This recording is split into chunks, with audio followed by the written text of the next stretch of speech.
আমি আমি খাবো না, আমি সিগারেট খাবো না, আমি কইছি না আমি সিগারেট খাবো না। সিগারেট সিগারেট খেলে ক্যান্সার হয়, আপনারাও খায়েন না কেউ, সিগারেট খাবো না আমি। অবশেষে আমাদের বাসায় আসলি। হ্যাঁ, আসছি তো হতোই। কতদিন হয়ে গেল তোর সাথে আমার দেখা হয় না, আমি তো সময়ই করতে পারতেছি না, তাই ভাবলাম আজকে একটু ফ্রি তোর সাথে দেখা করেই যে। আচ্ছা ঠিক আছে, তুই বস, আমি নাস্তা দিচ্ছি। কিরে, এটা কিসের শব্দ? কে এমন করছে? আমার ভাইয়া। কি হয়েছে? তোর ভাই এরকম কেন করছে? আর বলিস না, আমরা যখন এই এলাকায় নতুন আসি, রাস্তায় বের হলে কিছু ছেলে মেয়ে ভাইয়াকে র্যাক দিত। ভাইয়া ওই জিনিসটা মেনে নিতে পারে নাই, সুইসাইড করতে গিয়েছিল। কোনোভাবে হয়তো জানে বেঁচে গেছে, কিন্তু আজকে দেখ ভাইয়ার এই অবস্থা, পাগল হয়ে গেছে।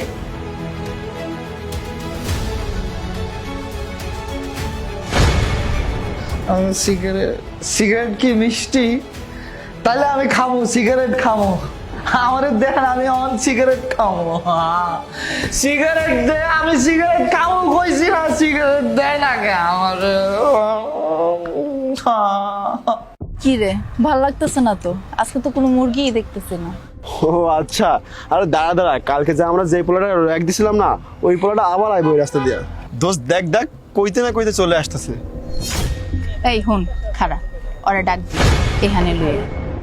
এই যে মাম্মাস বয়, এই বলদা মুরগি দাঁড়া, কই যাতেছ? সোজা একদম তাকায়, মনে হতেছে সামনে কি দেখ কি দেখতেছস। আশেপাশে যে ভাই ব্রাদার আছে, সালাম দিলাম দিবি না? কি রে দাঁড়াই রইছস কেন? বড় আপু সালাম দে। আসসালামু আলাইকুম, আসসালামু আলাইকুম, আসসালামু আলাইকুম। ওয়ালাইকুম আসসালাম। এই দাঁড়া, যাইতে কইছি আমি, যাইতেছস কে? চুপচাপ দাঁড়ায় থাক। তুই নাকি সিগারেট খাস, তা আবার আমাদের এলাকায়?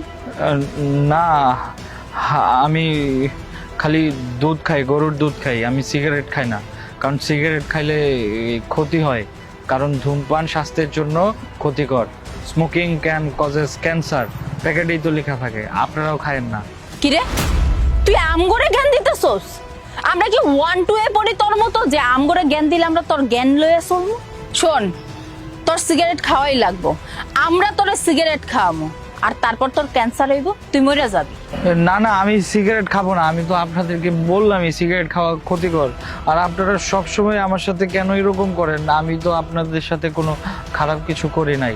আপনারা সবসময় আমাকে অনেক ডিস্টার্ব করেন, আমার সাথে খারাপ ব্যবহার করেন। আমি যাই, আমার স্যার আইব।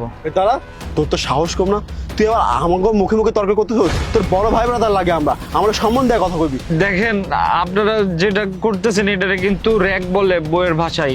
র্যাক কিন্তু একটা অন্যায়। আপনারা যদি এমন করেন আমার সাথে আবার, তাহলে আমি কিন্তু বিচার দিব। কি তুই আমাকে নামে বিচার দেওয়ার ভয় দেখাস?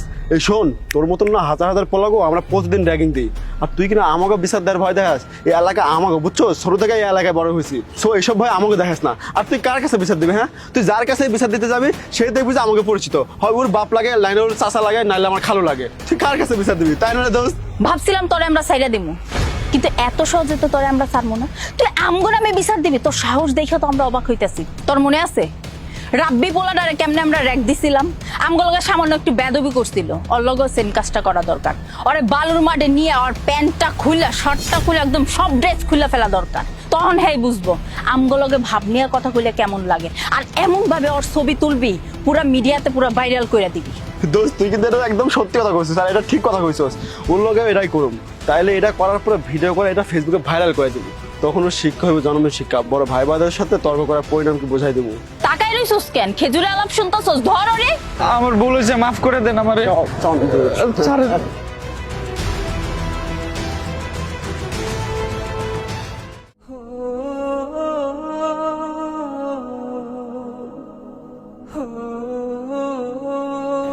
আজকে আমার জন্য একটা ছেলের জীবনটা নষ্ট হয়ে গেল।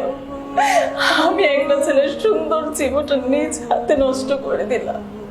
আমি এমন কাজটা কি করে করতে পারলাম? আমি এখন আমি কি করবো?